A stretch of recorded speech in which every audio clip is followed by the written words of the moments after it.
नमस्कार ममता किचन रु मु आपण मानकु स्वागत करुच्ची। आज आम लस्सी तैयारी करिबा। ता पूर्व आपण माने मो चैनल को सब्सक्राइब कर देबे और बेल आइकन को दबाई देबे जा फल कि आपण नुआ नुआ वीडियो आगो को प्रथम रु देखि परिबे। ता पई मु कोन नैची आगे देखिबा। दही 1 किलो, चीनी मिठा देखि कि आपण नेबे जेती चीनी दरकार।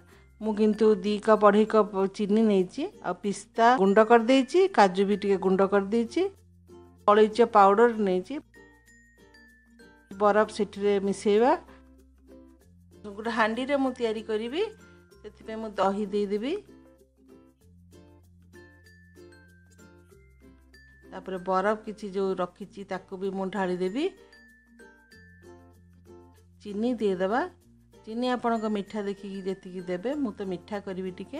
एथिरे मु बिल्कुल भी पानी दउनी काहेकि ना मु सेथिरे 2 गिलास बरफ पकेइछि। अलैच पाउडर मध्ये दे देबा। तापरे आमे ताकू ब्लेंड कर देबा ब्लेंडर रे। आपण हाथ रे भी चक्की रे करि परिबे, सेथिरे भी भलो हबो।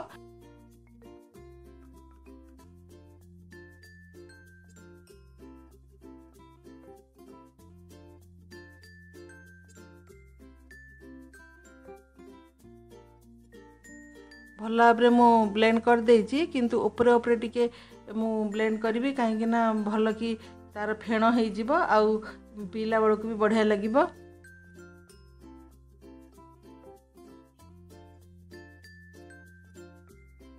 आम लस्सी रेडी हो जाइछि। बहुत भी फेण भी बढ़िया होइछि। तो एबे मु ग्लास रे ताको सर्व करिवि।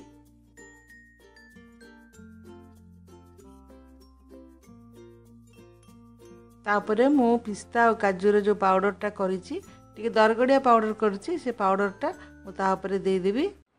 एथिरे मु नडिया कि अलगा किछि भी दउनी, समस्त नडिया तो भल पाती ने।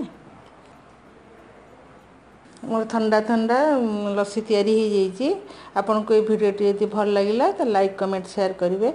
आपन मो वीडियो को धैर्य सहकार देखिले धन्यवाद।